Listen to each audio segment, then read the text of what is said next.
Hey, what's up you guys, it's Dorothy and welcome back to my channel. In today's video, we're going to go into part 4 of chapter 16 of Marked by PC Cast and Kristen Cast. So let's get right into this video. This video may contain sensitive topics and foul language. If you do not wish to continue, I suggest you click off the video now. You have been warned. Then she upended the goblet and I watched jealously as she drank until she drained the last drops. When she finished drinking, the music started up again. In time with it, she made her way back around the circle, dancing and laughing as she blew out each candle and told each element goodbye.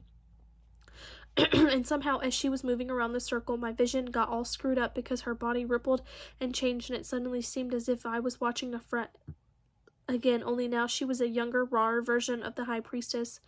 "Merry meet and merry part and merry meet again," she finally said.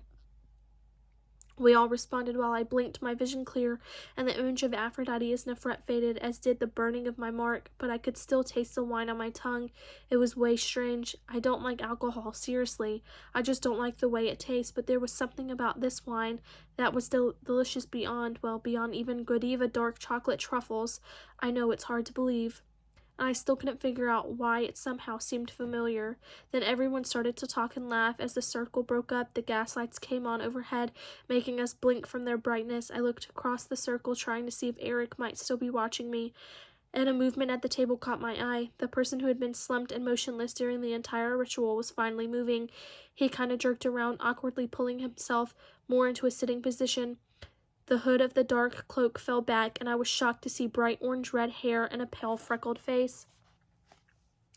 It was the annoying Elliot kid. Very, very odd that he was here. What could the Dark Daughters and Sons want with him? I looked around the room again. Yep, as I suspected, there wasn't one dorky-looking kid present. Everyone, and I do mean everyone except Elliot, was attractive. He didn't belong. He was blinking and yawning and looked like he'd been sniffing way too much of the incense. He lifted his hand to wipe something off his nose, probably one of the boogers he'd like to go spelunking after, and I saw the white of the thick bandages that were wrapped around his wrist. What the? A terrible crawly feeling worked its way up my spine. Inyo and Dinio were standing not far from me, talking animatedly to the girl they'd call Pemfredo. I walked over to them and waited till there was a lull in the conversation, pretending that my stomach wasn't trying to squeeze itself to death. I smiled and nodded in the general direction of Elliot. "What's that kid doing here?" Aniel glanced at Elliot and then rolled her eyes. "He's nothing, just a refrigerator we used tonight." "What a loser," Dinio said, dismissing Elliot with a sneer. "He's practically human," Femto said in disgust. "No wonder all he's good for is a snack bar." My stomach felt like it was being turned inside out. "Wait, I don't get it. Refrigerator, snack bar."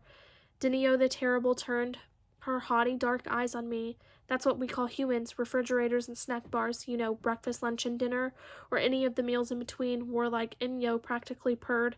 "I still don't," I started, but Dinio interrupted me. "Oh, come on. Don't pretend that you couldn't tell what was in the wine and that you didn't love the taste of it. Yeah, admit it, Zoe. It was obvious. You would have downed the whole thing. You wanted it even more than we did. We saw you licking it off your fingers." Inyo said, leaning forward all into my personal space as she stared at my mark. "That makes you some kind of freak, doesn't it? Somehow you're fledgling and vamp all in one, and you wanted more of the kid's blood than just a taste." Blood? I didn't recognize my own voice. The word freak kept echoing round and round in my head. "Yes, blood," Terrible said. I felt hot and cold at once and looked away from their knowing faces and right into Aphrodite's eyes. She was standing across the room from me, talking to Eric. Our eyes locked, and slowly, purposely, she smiled. She was holding the goblet again, and she raised it in almost an imperceptible salute to me before taking a drink from it and turning back to laugh at something Eric had just said. Holding myself together, I made a lame excuse to Warlike Terrible and the Wasp, and walked calmly from the room. The instant I closed the thick wooden door of the rec hall behind me, I ran. I didn't know where I was going except that I wanted to be away. I drank blood, that horrid Elliot kid's blood. I liked it, and worse, the delicious smell had been familiar because I'd smelled it before when Heath's hands had been bleeding. It hadn't been a new cologne I'd been drawn to, it had been his blood. And I smelled it again in the hall yesterday when Aphrodite had slit Eric's thigh, and I wanted to lick up his blood too. I was a freak.